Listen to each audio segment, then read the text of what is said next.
If you haven't figured out already, today we're going to be talking about poetry. Aww. Okay. I realize that some of you may not like poetry very much. However, I hope after this unit you will see how enjoyable it is that it can be to understand and read poetry. Some fellow teachers and I have read and interpreted some works from American poets. We then found clues that the author put in his or her poem that helped us figure out what the poem was about. Now, I want you to get out a piece of paper and a pencil and watch and listen to the following poems. Write down any clues that you think the author left in his poems, and write down anything you liked and disliked. Pay close attention to the words and how we interpreted the meaning of each poem.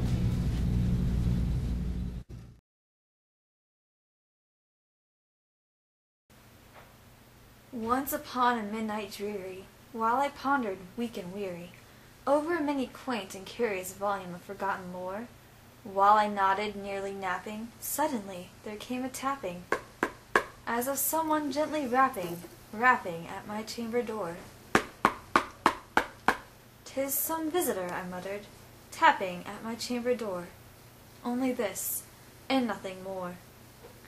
Deep into that darkness peering, long I stood there wondering, fearing, doubting, dreaming dreams no mortal ever dared to dream before. But the silence was unbroken, and the darkness gave no token, and the only word there spoken was the whispered word, "Lenore." This I whispered, and an echo murmured back the word, "Lenore." Merely this, and nothing more. Open here I flung the shutter, when, with many a flirt and flutter, in there stepped a stately raven of the saintly days of yore. Not the least obedience made he, not a minute stopped or stayed he, but when, with mien of lord or lady, perched above my chamber door, perched upon a bust of Pallas, just above my chamber door, perched and sat, and nothing more. Then this ebony bird beguiling my sad fancy into smiling, but the grave and stern discorn of the countenance it wore.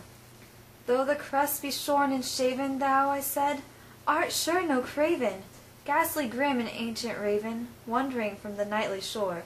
Tell me what thy lordly name is on the night's Plutonian shore." Quoth the raven, "Nevermore." And the raven, never flitting, still a sitting, on that pallid bust of Pallas, just above my chamber door.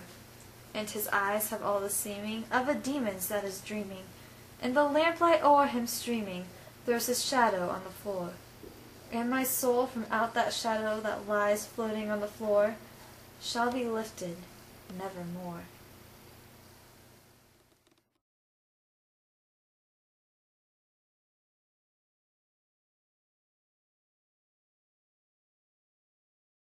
Only raise your hand when you want to sharpen your pencil or go to the bathroom. Repeat every 10 minutes.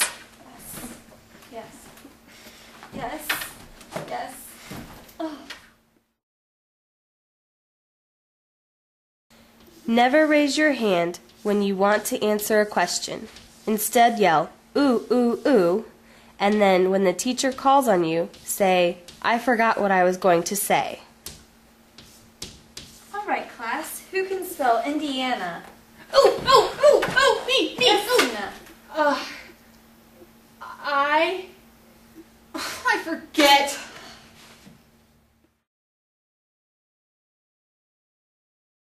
Lean your chair back, take off your shoes, and put your feet up on your desk. Act surprised when the teacher puts all 4 legs of your chair back on the floor.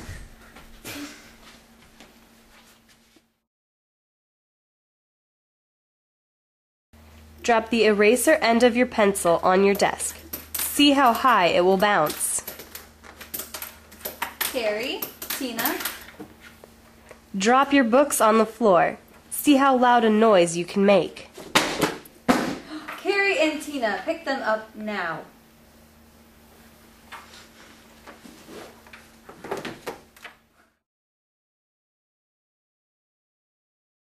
Sing. Get all your friends to join in.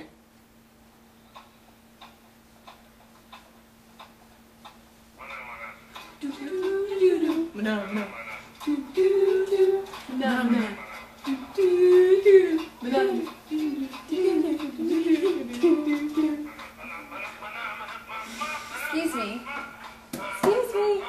girls.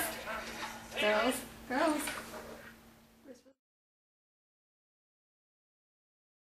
On the last day of school, lead your classmates in chanting.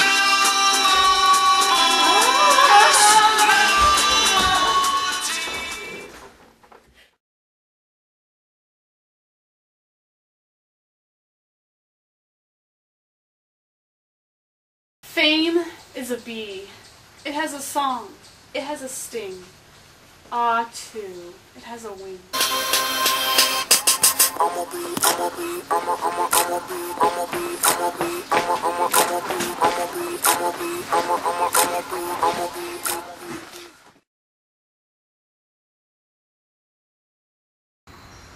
It was many and many a year ago, in this kingdom by the sea, that a maiden there lived whom you may know by the name of Annabel Lee.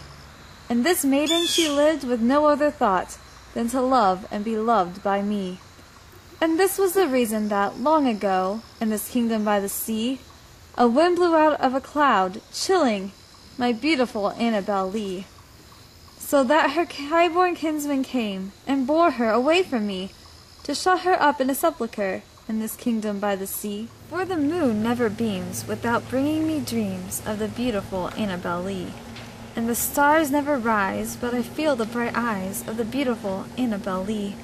And so, all the night tide, I lie down by the side of my darling, my life and my bride, in the sepulchre by the sea, in her tomb by the sounding sea.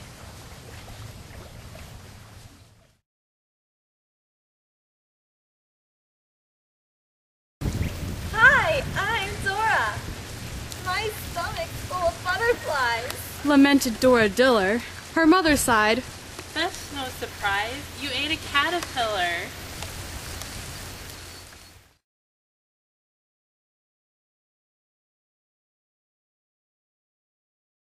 I have eaten the plums that were in the icebox, and which you were probably saving for breakfast.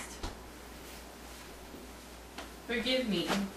They were delicious, so sweet and so cold.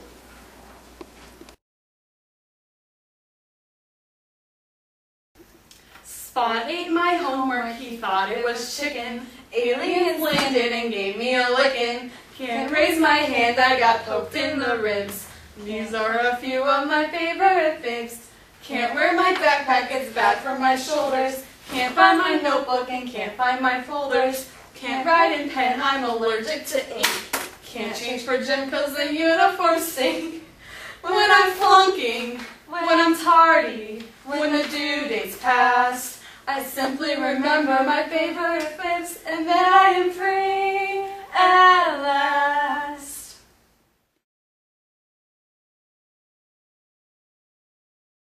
Two roads diverged in a yellow wood, and sorry I could not travel both, and be one traveler long I stood, and looked down one as far as I could, to where it bent in the undergrowth. Then took the other as just as fair, and having perhaps the better claim, because it was grassy and wanted wear, though as for that the passing there had warned them really about the same. And both that morning equally lay, in leaves no step had trodden black. Oh, I kept the first for another day, yet knowing how way leads on to way, I doubted if I should ever come back. I shall be telling this with a sigh, somewhere ages and ages hence. Two roads diverged in a wood, and I took the one less traveled by, and that has made all the difference.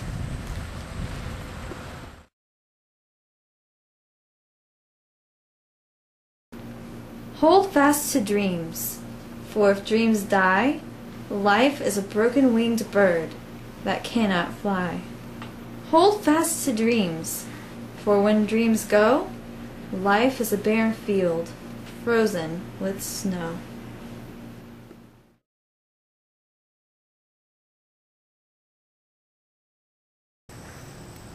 So much depends upon a red wheelbarrow, glazed with rainwater, beside white chickens.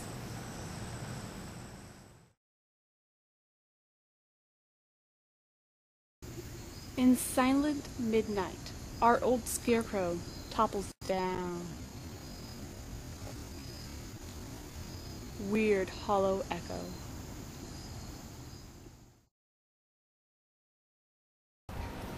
I was walking in a circle when I spied a piece of paper covered with a pretty picture colored yellow and green and red.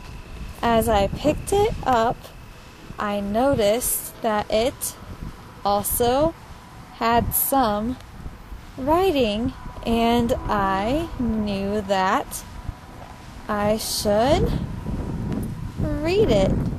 This is what the writing said. I was walking in a circle when I spied a piece of paper covered with a pretty picture colored yellow and green.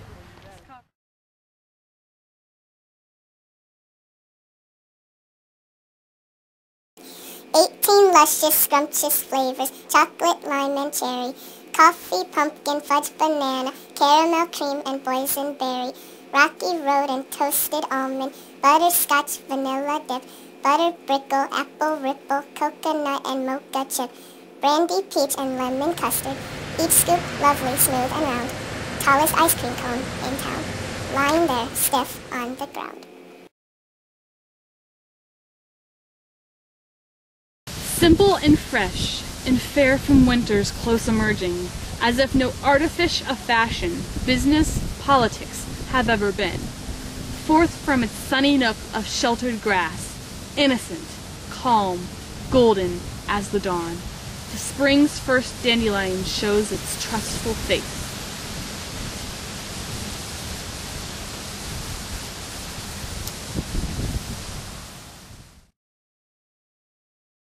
What does it mean? But what does it mean? But what does it mean? In class today, we're going to be studying literary criticism. Literary criticism is a view or opinion on what a particular work really means. It is about the meaning that the reader finds in a piece of literature. You might be wondering, how do we find meaning? Well, we use clues. These clues are called literary devices. They help us decode what the author has hidden in his or her work. Many of the poems that we used could have been interpreted and portrayed 100 different ways. As long as the author's meaning is portrayed, it doesn't really matter how it is shown. In this unit, we will be learning how to identify and analyze the author's meaning in different types of literary works, starting with poetry. To help us find meaning, we'll also be studying literary devices. These are the tools that help us discover the hidden treasures inside of literature. I hope you enjoyed our movie.